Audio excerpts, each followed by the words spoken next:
Good morning दोस्तों आज बहुत इंपॉर्टेंट क्लास है और आज की क्लास जो है वो नास्तिक धर्म में हम लोग बात करेंगे जैन धर्म पे। जैन धर्म पे चर्चा होगी। जैन धर्म के बारे में आपको हम बताएंगे कि जैन धर्म में 24 तीर्थकर हुए हैं और 24 तीर्थकर में कौन सा ऐतिहासिक तीर्थकर पहला माना जाता है, किसे हम जो है इसका संस्थापक मानते हैं, किसे हम वास्तविक संस्थापक मानते हैं, और जो तीर्थकर हैं और उन तीर्थकरों के प्रतीक चिन्ह क्या हैं। आज हम लोग महावीर स्वामी के ज्ञान प्राप्ति तक देखेंगे। ज्ञान प्राप्ति के बाद यानी उनकी मृत्यु तक देखेंगे और उसके बाद आगे उनकी सिद्धांत, उनकी शिक्षाओं पर कल चर्चा करेंगे। फिलहाल सबसे पहले आज हम लोग देखते हैं क्या है कि जो आज से शुरू करने जा रहे हैं वो है नास्तिक धर्म में जैन धर्म। नास्तिक धर्म में जैन धर्म, ठीक है। जैन धर्म के संस्थापक की बात आती है तो आप कहोगे जैन धर्म के संस्थापक का नाम है ऋषभदेव। ऋषभदेव ये सबसे पहले तीर्थकर माने जाते हैं, लेकिन अगर वास्तविक संस्थापक की, जिसको वास्तविक पहचान दिलाई है, वास्तविक संस्थापक, तो आप कहोगे महावीर स्वामी। हम कहेंगे महावीर स्वामी। तो ध्यान दीजिए, ये आपके तीर्थकर हैं, कहलाते हैं। तो कुल जैन धर्म में कुल कितने तीर्थकर हुए, तो कहेंगे कुल 24 तीर्थकर हुए हैं, ठीक है। कितने तीर्थकर हुए हैं? कुल 24 तीर्थकर हुए हैं। कहीं तीर्थंकर लिखते हैं, कहीं तीर्थकर लिखते हैं। तो कल 24 तीर्थकर हुए हैं। इन 24 तीर्थकरों में हम लोग चर्चा करेंगे कि पहले कि इन तीर्थकरों के प्रतीक चिन्ह क्या हैं। पहले ये जान लें, फिर हम लोग एक सीक्वेंस से स्टार्ट कर लेते हैं, ठीक है।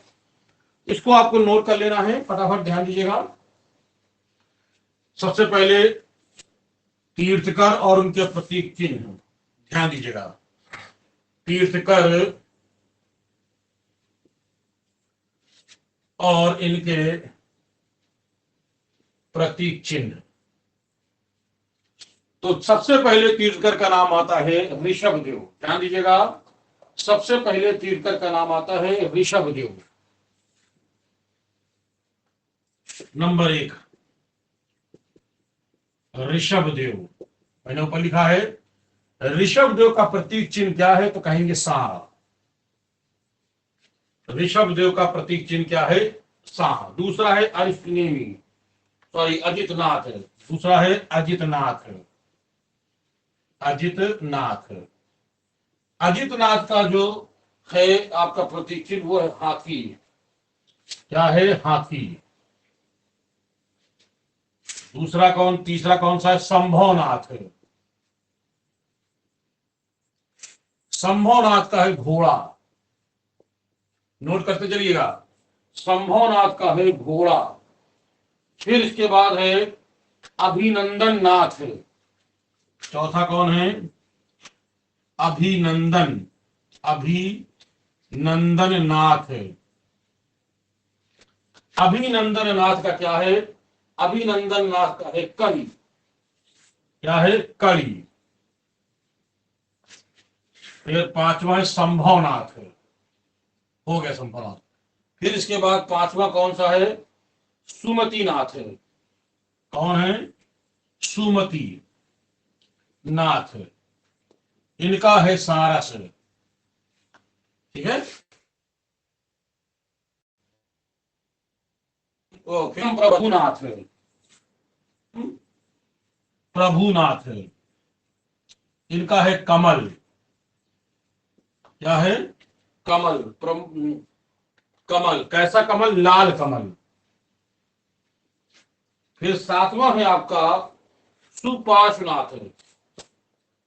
सुपार्श्वनाथ, पार्श्वनाथ नहीं, सुपार्श्वनाथ। सुपार्श्वनाथ। इनका है सारस।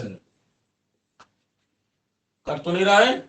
फिर इसके बाद आठवां जो है उसका नाम है चंद्र प्रभुनाथ है।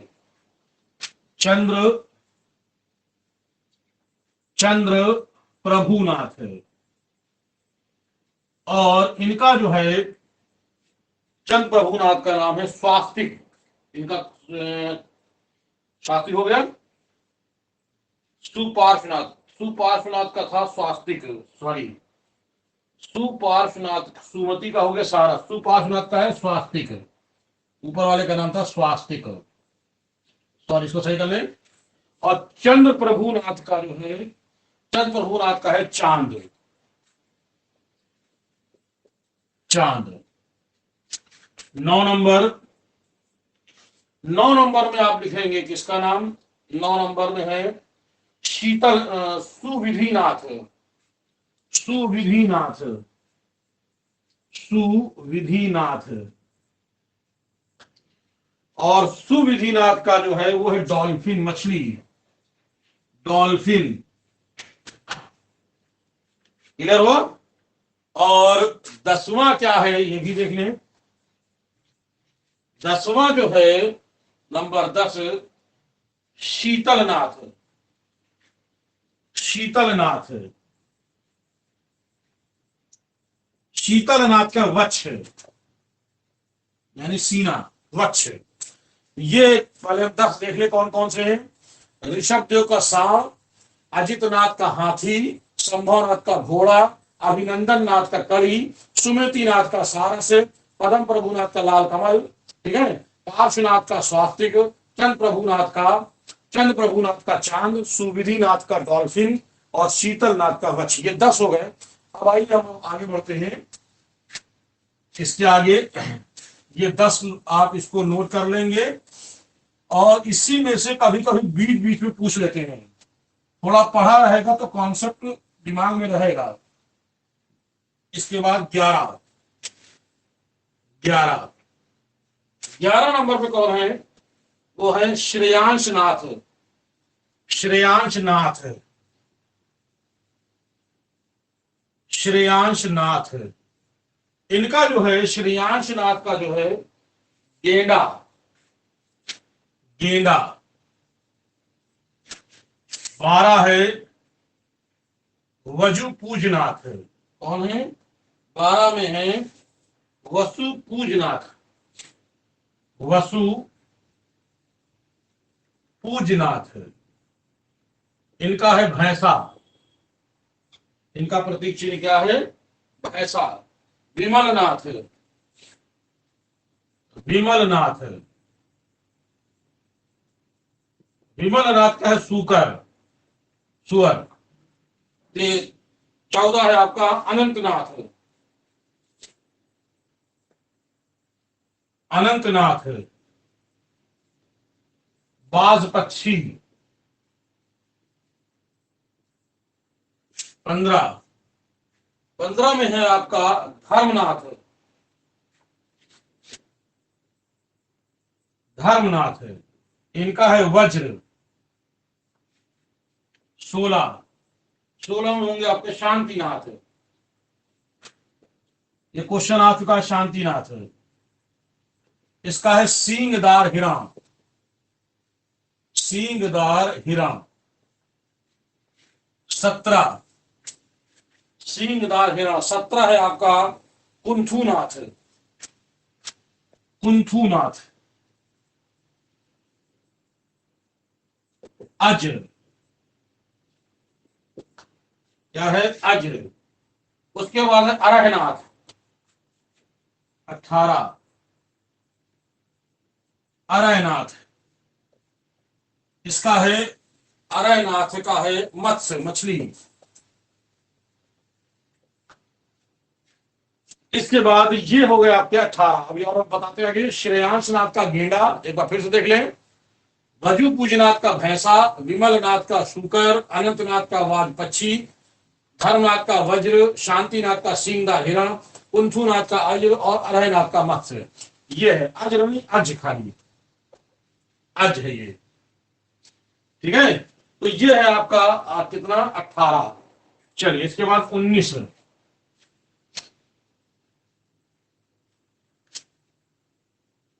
19, 19 क्या है, 19 नंबर पे कौन आते हैं? मल्लिनाथ, कलश, मल्लिनाथ, इनका है कलश। इनके बारे में कहा जाता है कि ये जो है मल्लिनाथ एक महिला तीर्थकर थी। कौन थी? एक महिला तीर्थकर थी। कहते हैं कि ये जो महिला तीर्थकर थी, ये किसी राजा की पुत्री थी। उस राजा का नाम था मिथिला नरेश। इसके मिथिला, बिहार का है, मिथिला नरेश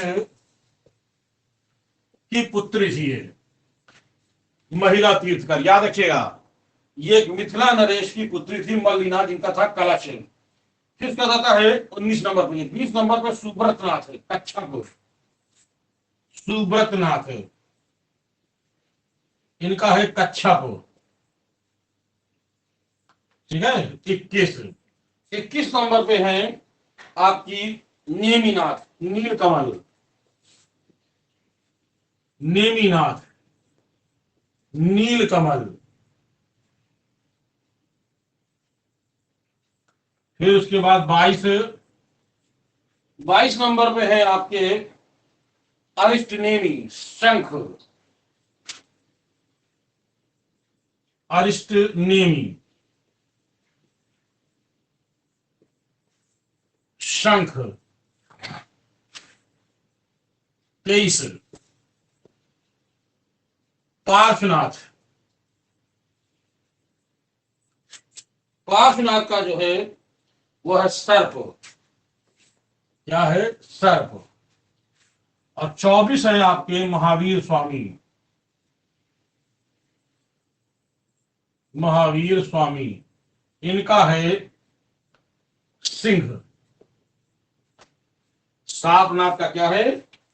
महावीर स्वामी का सिंह। तो ये आपके 24 तीर्थकर हो गए।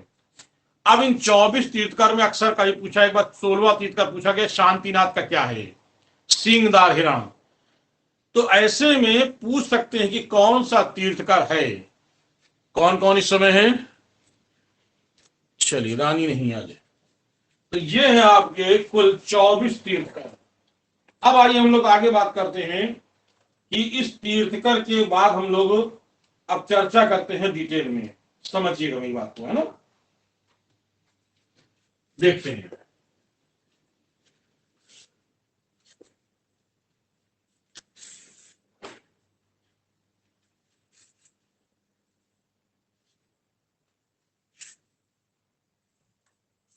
चौबीस तीर्थकर हुए हैं जैन धर्म के। तो इन 24 तीर्थकर में सबसे पहले तीर्थकर का नाम है ऋषभ देव। क्या नाम है? ऋषभ देव। ऋषभ देव को आदिनाथ के नाम से भी जाना जाता है। आदिनाथ के नाम से भी जाना जाता है। ध्यान रखिएगा, इनको आदिनाथ के नाम से भी जानते हैं।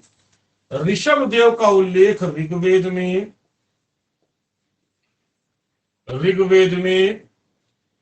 यजुर्वेद में ऋषभ देव का उल्लेख ऋग्वेद में। ध्यान रखिएगा, इनका उल्लेख जो है ऋग्वेद में, अथर्वेद में, गोपक ब्राह्मण में, भगवत गीता में, विष्णु पुराण में। कहां इनका उल्लेख? ऋग्वेद में, अथर्ववेद में, भगवत गीता में, विष्णु पुराण में इनका उल्लेख मिलता है। ध्यान रखिएगा, इनका उल्लेख मिलता है। किसका? इनका। पहले दूसरे तीर्थकर का नाम है, मैंने अभी आपको नाम बताया है, दूसरे तीर्थकर का नाम है अजितनाथ। दूसरे तीर्थकर अजितनाथ का उल्लेख यजुर्वेद में। दूसरे तीर्थकर का नाम का उल्लेख जो है हमको किसमें मिलता है? इनका मिलता है उल्लेख यजुर्वेद में, इनका उल्लेख मिलता है। इसी तरह से 19वें तीर्थकर, उसके बाद 22वें तीर्थकर का नाम अरिष्टनेमी। ये कौन से? दूसरे नंबर पे। ये आपके कौन से? पहले नंबर पे। 22वें तीर्थकर का नाम था अरिष्टनेमी। अरिष्ट नेमी। इनका उल्लेख कहां मिलता है? इनका ऋग्वेद में मिलता है, इनका ऋग्वेद मिलता है, भगवत गीता में मिलता है, भगवत भगवत गीता में उल्लेख मिलता है, विष्णु पुराण में इनका उल्लेख मिलता है, विष्णु पुराण में उल्लेख मिलता है। यह है आपके जो है, जो जिनका जिन जिन ग्रंथों में जिनका उल्लेख मिलता है वो ये हैं। इसके बाद जो 23वें तीर्थकर जिनको हम लोग ऋषभ देव उपासनाथ कहते हैं, और 24वें तीर्थकर का नाम है, अभी मैंने बताया आपको, वो है आपके महावीर स्वामी है। तो सबसे पहले हम लोग बात करते हैं ऋषभ देव, थोड़ा सा समझना इनके बारे में। ऋषभ देव, ऋषभ देव का उल्लेख हमको माना जाता है कि ये मोहनजोदड़ो से प्राप्त मोहर पर चित्र को ऋषभ देव माना गया है।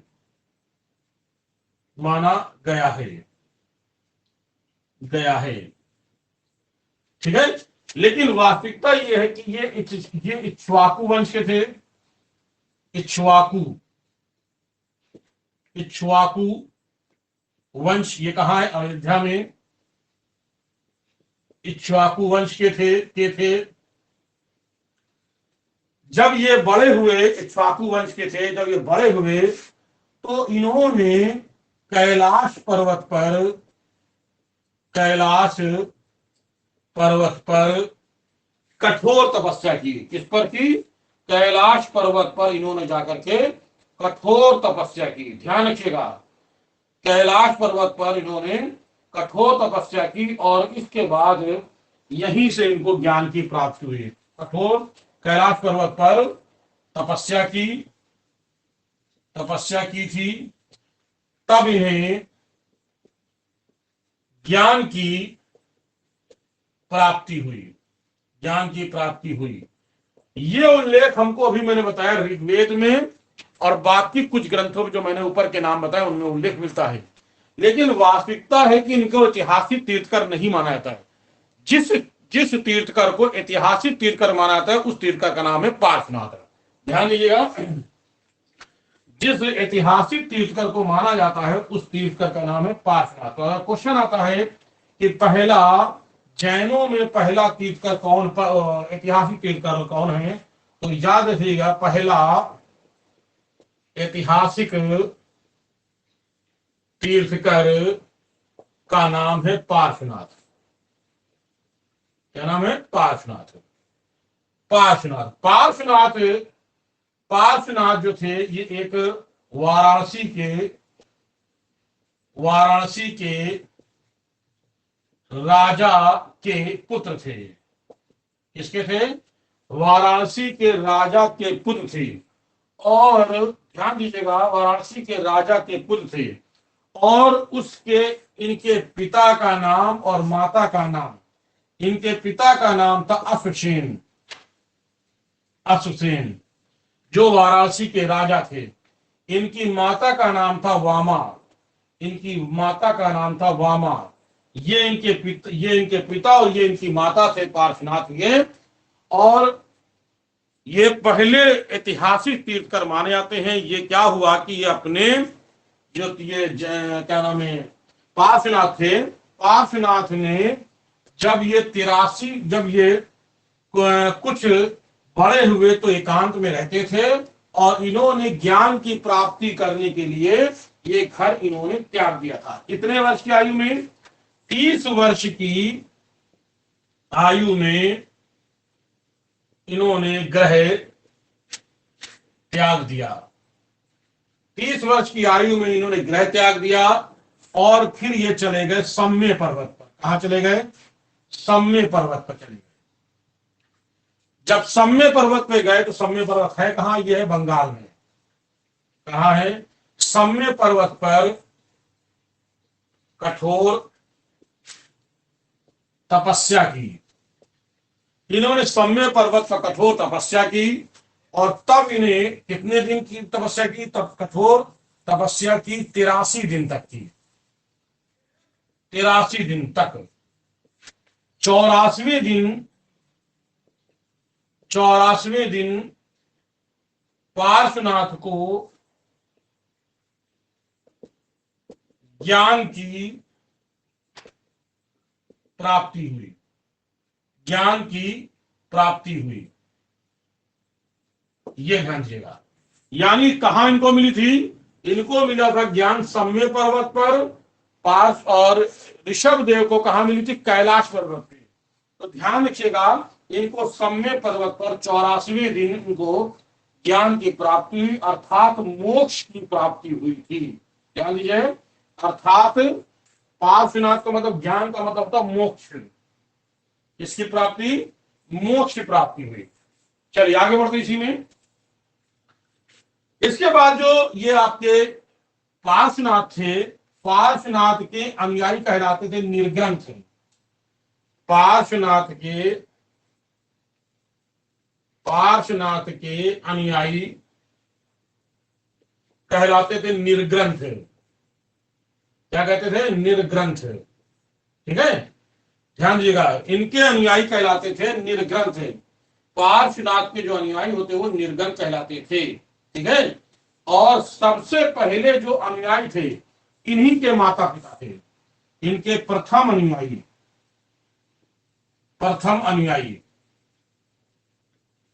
इन्हीं के माता पिता थे, इन्हीं के माता पिता इनके प्रथम अनुयायी थे। ध्यान रखिएगा, पार्श्वनाथ के। और पार्श्वनाथ का जो क्षेत्र था वो कहां तक था, इनका जो एरिया था जहां तक इनका प्रचार प्रसार हुआ है, अंग और मगध तक, अंग मगध तक ही इनका प्रचार प्रसार हुआ था। ध्यान रखना, इनका जो प्रचार प्रसार हुआ है वो अंग और मगध तक ही इनका प्रचार प्रसार हुआ है।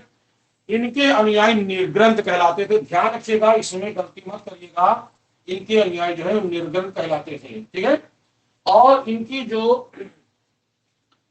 जो पहली महिला भिक्षुणी थी, ध्यान रखिएगा, इनकी जो पहली महिला भिक्षुणी थी पार्श्वनाथ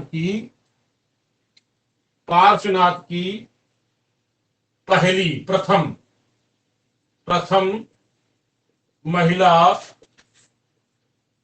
भिक्षुणी का नाम था पुष्पचूला। याद कर लीजिएगा, क्या नाम था इसका, पुष्पचूला। ये इनकी प्रथम महिला भिक्षुणी थी जो संघ की, जो बाद में संघ की अध्यक्ष बनी। बाद में यानी पार्श्वनाथ के बाद जो है ये संघ की अध्यक्ष बनी थी। क्लियर हो? अब आइए आगे देखते हैं कि पार्श्वनाथ के सिद्धांत क्या थे, थोड़ा सा समझ लें इसको। पार्श्वनाथ के जो है सिद्धांत, पार्श्वनाथ के सिद्धांत किसके, ये पार्श्वनाथ के सिद्धांत, पार्श्वनाथ के सिद्धांत क्या है, चार माने गए हैं। कौन कौन से? सबसे पहले है अहिंसा, अहिंसा। ठीक है, सबसे पहला अहिंसा। दूसरा है सत्य। क्या है? दूसरा है सत्य। तीसरा है सत्य, अहिंसा, अपरिग्रह। क्या है? अस्ते, अस्ते बाद अपरिग्रह, अस्ते, अस्ते के बाद अपरिग्रह।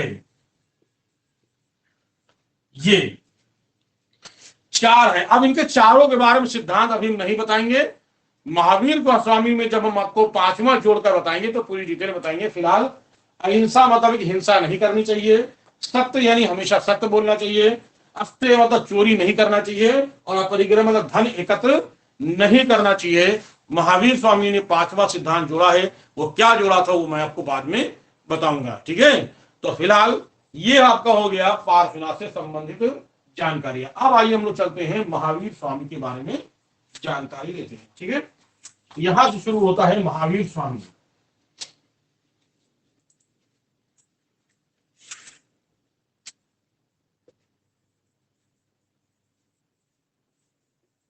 महावीर स्वामी, ध्यान दीजिएगा, महावीर स्वामी के बारे में थोड़ा ध्यान दीजिएगा। प्राचीन काल में उत्तरी बिहार में, उत्तरी बिहार में एक वज्जी संघ था। कौन सा था? वज्जी, एक वज्जी संघ था। क्लियर हो रहा है? प्राचीन काल में एक उत्तरी बिहार में एक वज्जी संघ था और इस संघ में 8 गणराज थे। 8 गणराज थे। इन्हीं 8 गणराज्यों में, ध्यान दीजिएगा, इन्हीं 8 गणराज्यों में एक गणराज था और उसका नाम था कुंडग्राम। पहले तो जान ले कि वज्जी संघ की जो राजधानी थी, इसकी राजधानी थी वैशाली। क्या थी? इसकी राजधानी थी वैशाली। इन 8 गणराज्यों में एक गणराज था कुंडग्राम। एक गणराज था कुंडग्राम और कुंडग्राम का जो प्रधान था उसका नाम था सिद्धार्थ। ठीक है, उसका नाम था सिद्धार्थ। ध्यान रखिएगा, उसका नाम था सिद्धार्थ। क्लियर हुआ? ये ज्ञात्रिक कुल का था। किस कुल को था? ज्ञात्रिक कुल का था। इसका मतलब है कि महावीर स्वामी किस काल के? तो ज्ञात्रिक कुल के थे। गौतम बुद्ध को मैंने बताया है तो याद रखिएगा, शाक कुल के थे।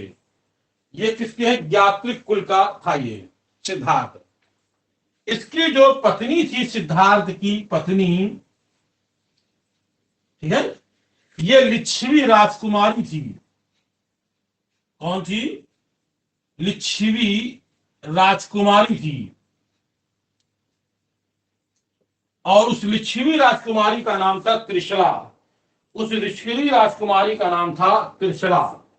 याद कर लीजिएगा, त्रिशला, जो चेटक की बहन थी, शासक चेटक की बहन थी। ठीक है, लिच्छवी राजकुमारी जिसका नाम था त्रिशला, और ये लिच्छवी शासक चेटक की बहन थी।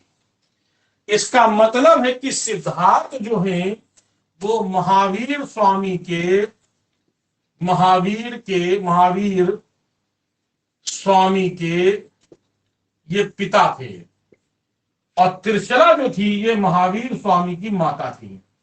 तो दोनों बात क्लियर कर लीजिए, सिद्धार्थ पिता थे और माता कौन थी? त्रिशला थी। इस बात को ध्यान रखिएगा। ठीक है,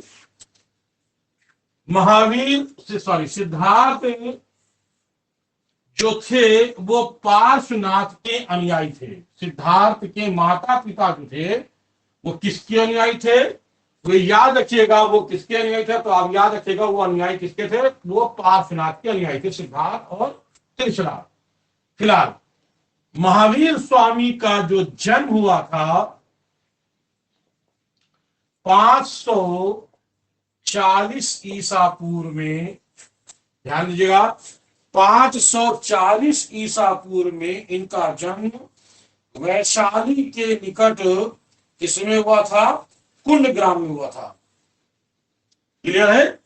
कहा हुआ था? अभी बताया कि कुंडग्राम के राजा थे, कुंडग्राम में हुआ था।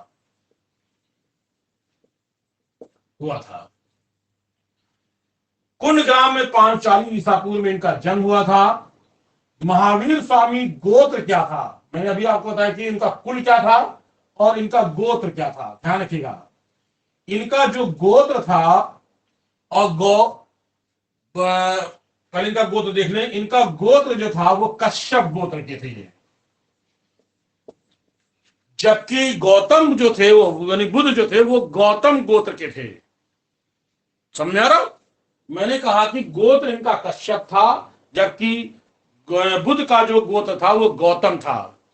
इनका कुल, उनका बुद्ध का कुल था, मैंने बताया था शाक कुल। इनका जो कुल था वो कौन सा? ज्ञात्रिक कुल। ठीक है, गोत्र दोनों मैंने बताए, कुल दोनों बताए। तो इस तरह से इनका जो जन्म हुआ, ये वैशाली के निकट कुंड ग्राम में इनका जन्म हुआ। ये महावीर स्वामी जो थे सिद्धार्थ के तीसरे पुत्र थे, यानी सिद्धार्थ मतलब महावीर स्वामी के पिता, सिद्धार्थ का बड़ा पुत्र जो था, बड़ा पुत्र, उसका नाम था नंदीवर्धन। समझे क्या नाम था उसका? उसका नाम था नंदीवर्धन। इसके बड़े पुत्र का जो नाम था उसका नाम था नंदीवर्धन। क्लियर? नंदीवर्धन। इसकी बड़ी पुत्री का नाम, पुत्री का नाम था, ध्यान रखिएगा, सुदर्शना। सिद्धार्थ के महावीर स्वामी के बचपन का नाम वर्धमान। ये इनका एक परिवार था। सिद्धार्थ के सबसे बड़े पुत्र का नाम था नंदीवर्धन, बड़ी पुत्री का नाम था सुदर्शना। वर्धमान, इनके बचपन का नाम था वर्धमान। सुदर्शना का, इनका जो पुत्र था सुदर्शना का, इनका पुत्र का नाम था जमाली। Hello sir. समझ में आ रहा? हाँ जी सर, बोले। इनके बचपन का नाम, महावीर स्वामी के बचपन का नाम था वर्धमान। ये लिखा है सर, महावीर स्वामी का नाम था ना? हाँ, महावीर स्वामी के बचपन का नाम वर्धमान, ठीक है। यानी सिद्धार्थ का सबसे छोटा पुत्र। क्लियर हुआ? नहीं समझ में आ रहा है? जी सर, जी सर, जी सर, ठीक है। कोई कंफ्यूज बताओ मुझे। इनका सबसे छोटा पुत्र, समझ में? छोटा पुत्र, लेकिन इनका नाम, छोटा पुत्र का नाम क्या था? वर्धमान। बड़े पुत्र का नाम था नंदीवर्धन, बड़ी पुत्री का नाम था सुदर्शना। तो नंबर 1 पे ये थी, नंबर 2 पे ये थे, नंबर 3 पे ये था। क्लियर हो गया? और सुदर्शना के पुत्र का नाम था जमाली। सुदर्शना के पुत्र का नाम था जमाली। वर्धमान की पत्नी का नाम, यानी महावीर स्वामी का पत्नी का नाम, ठीक है, यशोदा। अभी बताएंगे आगे। और इनकी पुत्री का नाम, यानी महावीर स्वामी की पुत्री का नाम प्रियदर्शना। प्रियदर्शना। मैं एक जगह सब नाम लिखा दे रहा हूं, सीक्वेंस लिख लीजिएगा आप। पत्नी का नाम यशोदा, पुत्री का नाम प्रियदर्शना, ठीक है। फिर पुत्री का नाम जो है प्रियदर्शना, और सुदर्शना जो इनकी, यानी जो वर्धमान की बड़ी बहन सुदर्शना थी, उस बड़ी बहन के पुत्र का नाम था जमाली, यानी कह सकते हो कि महावीर स्वामी का भांजे का नाम था जमाली। महावीर स्वामी के भांजे का क्या नाम था? जमाली नाम था। क्लियर हो गया? अब आइए आगे बात करते हैं। तो इस तरह से ये इनका एक परिवार था।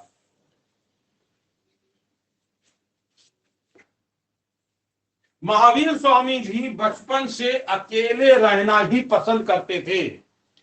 जैसे गौतम बुद्ध अकेले रहना पसंद करते थे, वैसे ये भी अकेला रहना पसंद करते थे।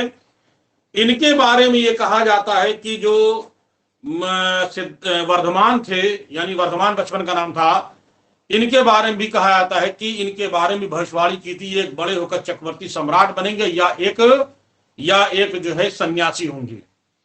एकांत रहते थे। जब कुछ युवा हुए तो इनका विवाह जो है, यानी वर्धमान का विवाह जो हुआ था वो यशोदा से हुआ, यानी इनकी पत्नी का नाम था यशोदा।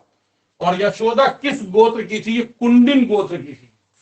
किस गोत्र की थी? ये कुंडिन गोत्र की थी।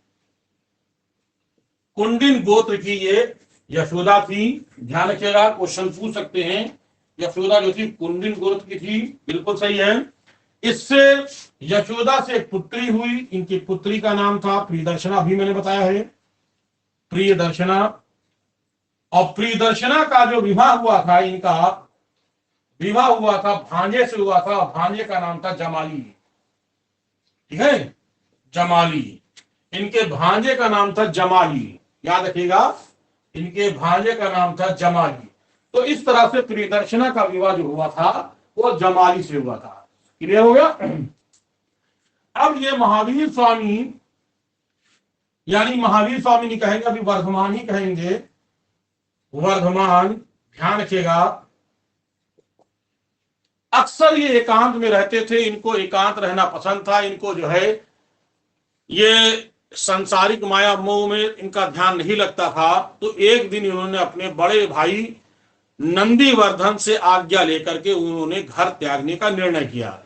जबकि गौतम बुद्ध जो थे वो बिना बताए चले गए थे, इन्होंने बता कर गए थे। ध्यान रखिएगा, इनको ये कहा गए थे, ये बता करके गए थे। और 30 वर्ष की आयु में अपने भाई वर्धमान, कितनी, 30 वर्ष की आयु में बड़े भाई से आज्ञा, बड़े भाई से आज्ञा लेकर ग्रह त्याग दिया, जिससे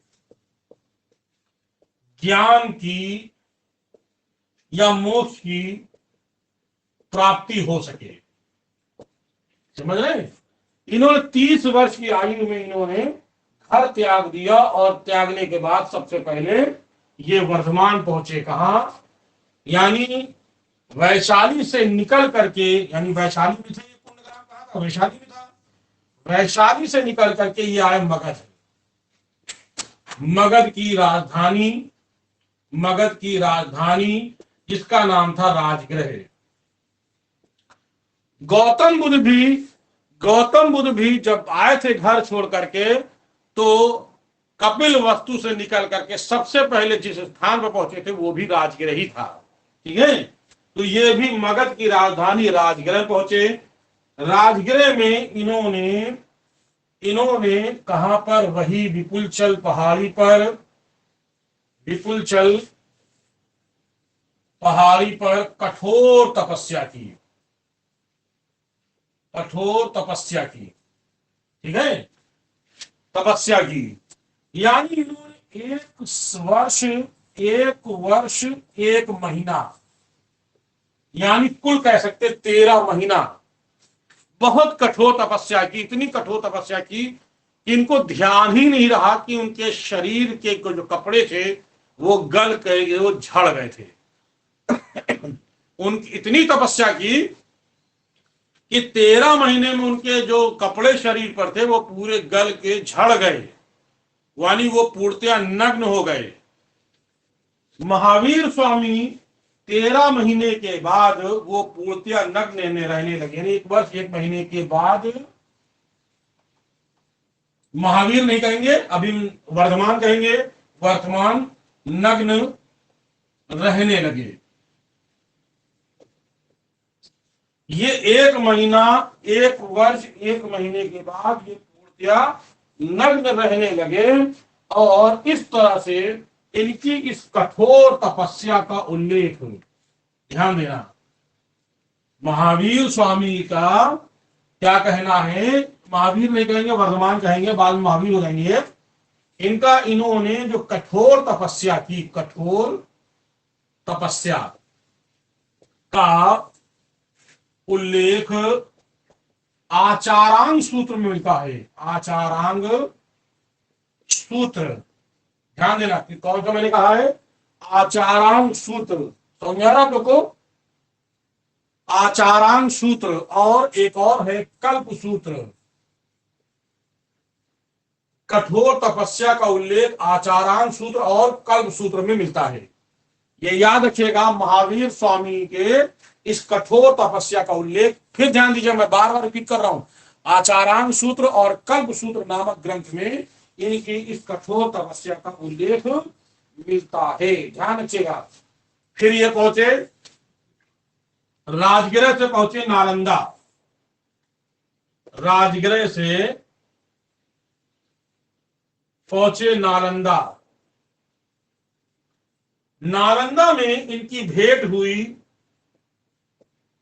नालंदा में इनकी भेंट हुई भेंट हुई मक्खली पुत्र गोशाल से। कौन से? ध्यान रखिएगा, मक्खली पुत्र गोशाल। मक्खली पुत्र गोशाल से इनकी भेंट हुई और ये बन गया, वर्धमान का शिष्य बन गया। किसका शिष्य बन गया? ये कह सकते हैं कि हम महावीर स्वामी कह सकते हैं कि अभी महावीर नहीं कहलाए हैं। मक्खली पुत्र गोशाल का शिष्य बन गया और ये शिष्य इनका 6 महीने तक रहा। 6 महीना साथ रहा, 6 महीने तक साथ रहा। लेकिन 6 महीने के बाद इसने इनका साथ छोड़ दिया। महावीर स्वामी की सिद्धांतों से, महावीर स्वामी की नीतियों से, उनकी कठोरता के कारण वो संतुष्ट नहीं हुआ। जब इनसे संतुष्ट नहीं हुआ तो इसने इनका साथ छोड़ दिया और यही मक्खली पुत्र गोशाल ने एक नई परंपरा स्थापित की, जिनको हम लोग कह सकते हैं कौन सा? बताइए मुझे, मक्खली पुत्र गोशाल ने कौन सा संप्रदाय शुरू किया था? जल्दी मुझे बताएं, जल्दी बताएं। नहीं मालूम?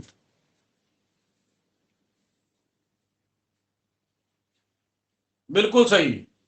कौन सा? आजीवक संप्रदाय। Very good. इन्होंने आजीवक संप्रदाय की शुरुआत की, मक्खली पुत्र। अब इनको हम नहीं जानेंगे, बस हो गया। मक्खली पुत्र इनके, यानी क्वेश्चन आएगा कि मक्खली पुत्र किसके शिष्य थे, तो कहेंगे महावीर स्वामी के शिष्य थे। इन्होंने कितने? 6 महीने तक साथ रहे, बाद में इनका साथ छोड़ करके चले गए। फिर ये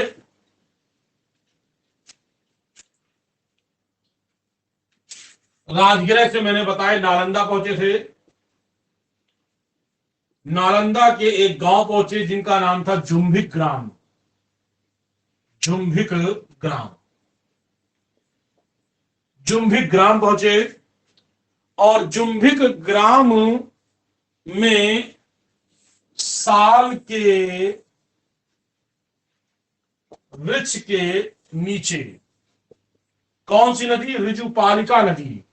किस नदी किनारे? साल के वृक्ष के नीचे बैठे, समाधि में लीन हुए।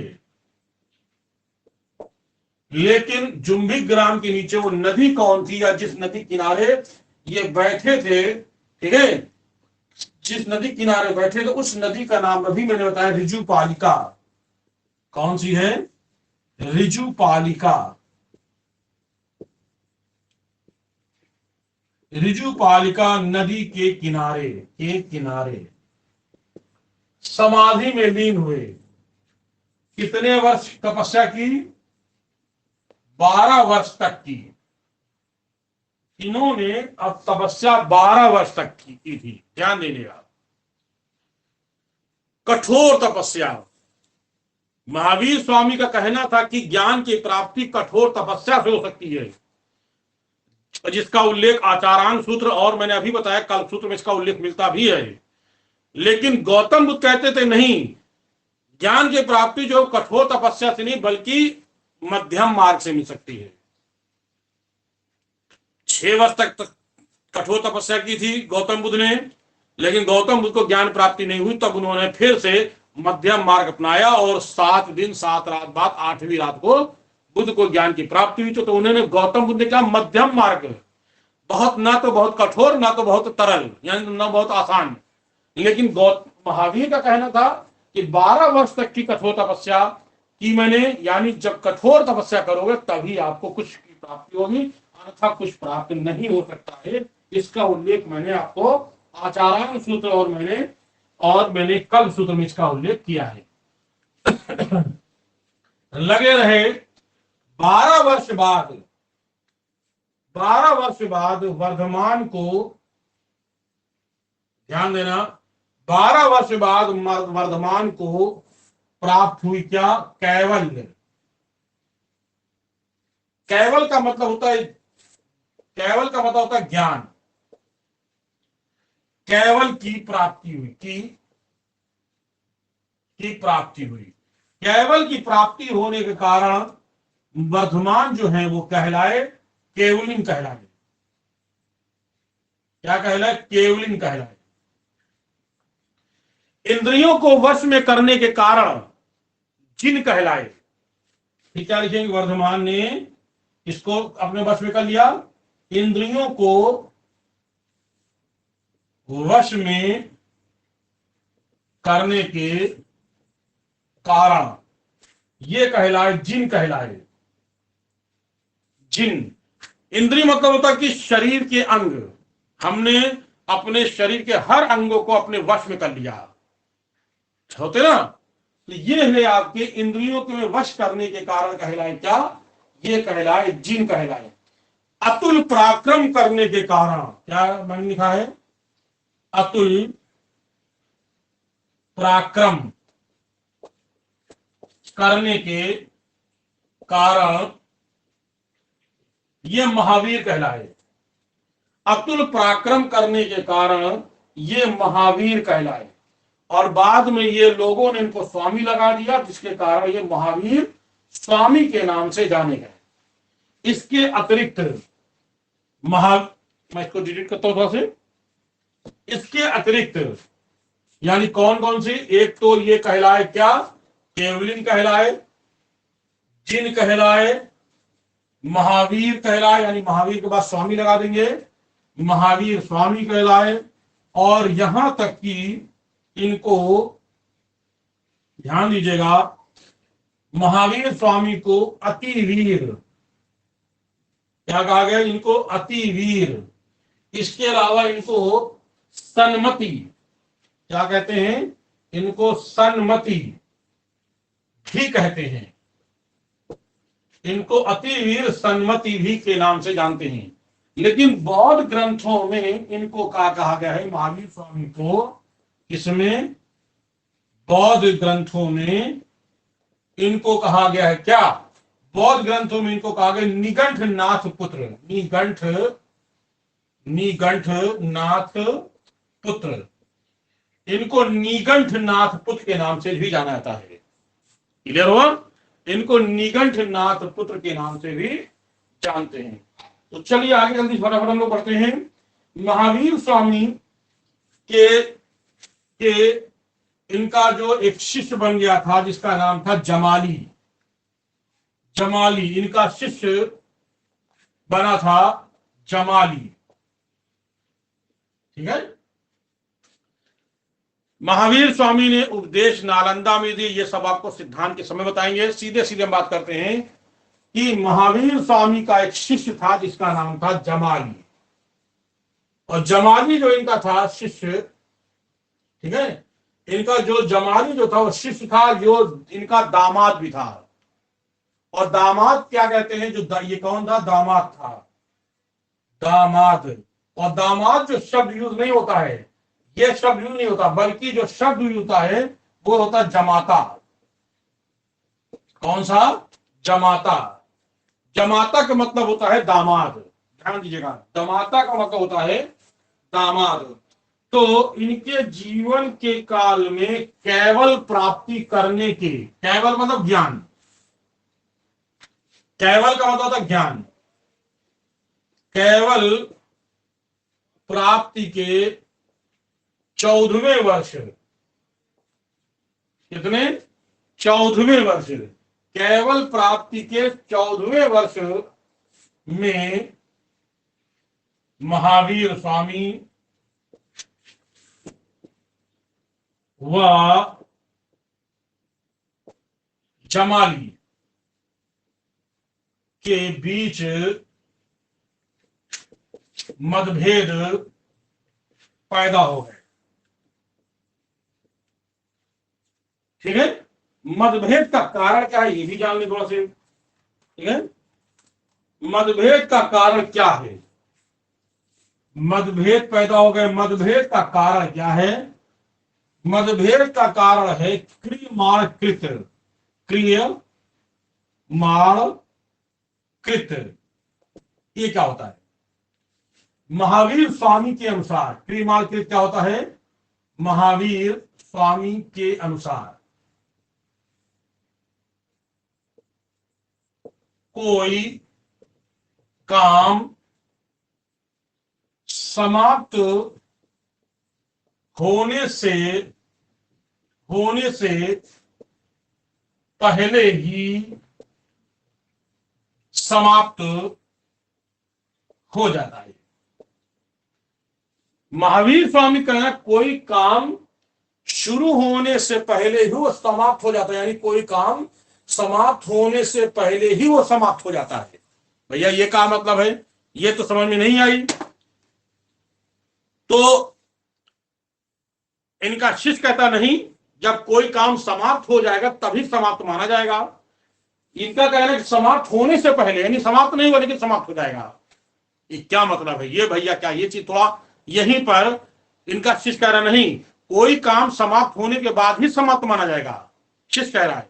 लेकिन गुरु क्या कह रहा है, नहीं, कोई समाप्त होने से पहले भी समाप्त हो जाता है, ये इनका कहना है। और जो समाप्त होने से पहले जो समाप्त हो जाता है वो कहलाता क्रियमाणकृत। ये तो अब सिद्ध कैसे करोगे? तो महावीर स्वामी ने कहा यदि कोई व्यक्ति चोरी के उद्देश्य से आपके घर में आया, समझना मेरी बात को, कोई व्यक्ति चोरी के उद्देश्य से आपके घर में आया और उसने भले ही चोरी ना की हो और वापस चला गया, लेकिन वो चोर तो कहलाएगा। ये किसने कहा? ये गुरु ने कहा। शिष्य ने कहा नहीं, वो चोरी करने के उद्देश्य से भले ही आया था लेकिन चोरी नहीं की, इसलिए वो चोर नहीं कहलाएगा। भले जब चोरी कर लेगा तब वो चोर माना जाएगा, लेकिन जब चोरी ही नहीं की तो वो चोर कहां कहलाएगा। बस इसी बात को गुरु और शिष्य में मतभेद पैदा हो गए और उनकी पत्नी यानी प्रियदर्शना, यानी शिष्य की पत्नी प्रियदर्शना महावीर स्वामी की पुत्री, वो अपने पति के समर्थन में थी। समझना मेरी बात को, वो अपने पति के समर्थन में थी, इसलिए वो महिला और यानी पुत्री और दामाद दोनों लोगों ने महावीर के संग को छोड़ दिया। ठीक है, महावीर के संग को छोड़ दिया और 1000 भिक्षुओं को लेकर के वो लोग अलग हट गए। 1000 भिक्षुओं को, जब 1000 भिक्षुओं को लेकर अलग हट गए, लेकिन बाद में पुत्री को समझ में आ गया कि नहीं, मेरे पिता महावीर स्वामी जो कह रहे थे वही सही है। अब पुत्री आई तो आप समझ सकते हैं कि जमाली भी साथ में चले आए। बाद में ये लोग संघ में शामिल हो गए थे। तो मैंने कहने का मतलब है क्रियमाणकृत का मतलब स्वामी के महावीर स्वामी के अनुसार कोई काम समाप्त होने से पहले ही समाप्त हो जाता है। जब जमाली इनसे हटा तो उसने भी एक नया सिद्धांत लागू किया, समाप्त होने के बाद ही समाप्त माना जाएगा। और वो क्या है? उस सिद्धांत का नाम है बहुरतवाद। क्या है? जमाली का सिद्धांत क्या था? बहुरतवाद। बहुरतवाद। जमाली के अनुसार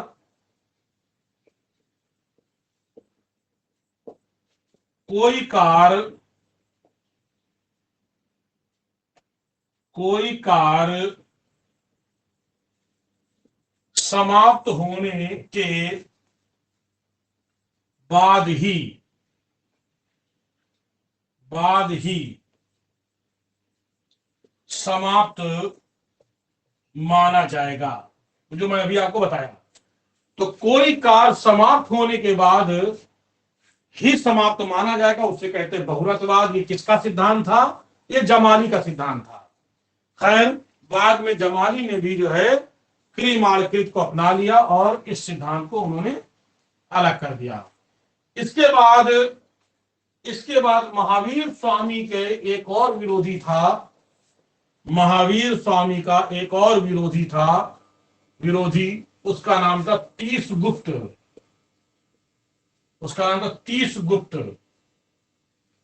ध्यान रखिएगा, उसका नाम था तीसगुप्त। महावीर स्वामी का एक दूसरा विरोधी था तीसगुप्त।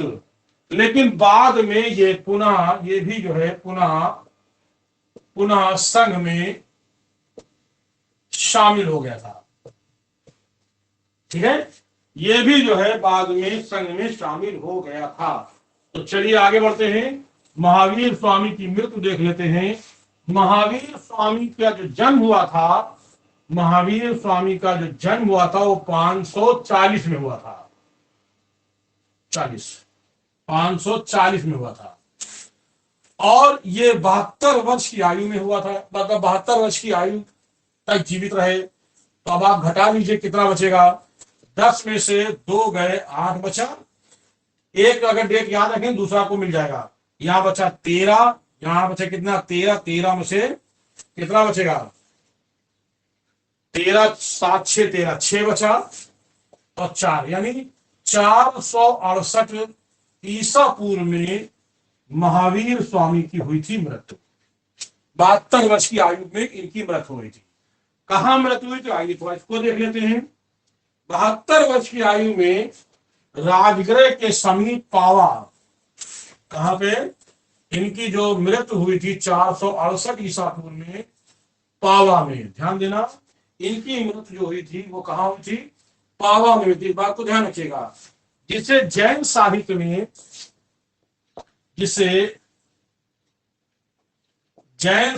में इनकी मृत्यु को जैन साहित्य में मृत्यु को क्या कहते हैं? निर्वाण कहते हैं। ध्यान दीजिएगा, जैन साहित्य में इनकी मृत्यु को क्या कहते हैं? निर्वाण कहते हैं। क्लियर हो गया? निर्वाण कहते हैं। तो इस तरह से इनके निर्वाण दिवस पर आज भी ध्यान देना, इनके निर्वाण दिवस पर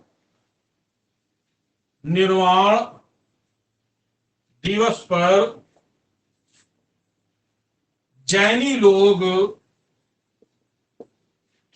अपने घर घर में दीपक जलाते हैं। निर्वाण दिवस पर जैनी लोग अपने घर घर में दीपक जलाते हैं। तो इस तरह से महावीर स्वामी की मृत्यु 468 ईसा पूर्व में इनकी मृत्यु मैंने आपको डिटेल बताया। अब इनके सिद्धांत क्या है, इनके उपदेश कहाँ, ये हम आपको कल बताएंगे और कल 9:30 पे ही क्लास रहेगी। फिर जैसा आगे होगा मैं आपको क्लियर करूंगा। आप लोग भी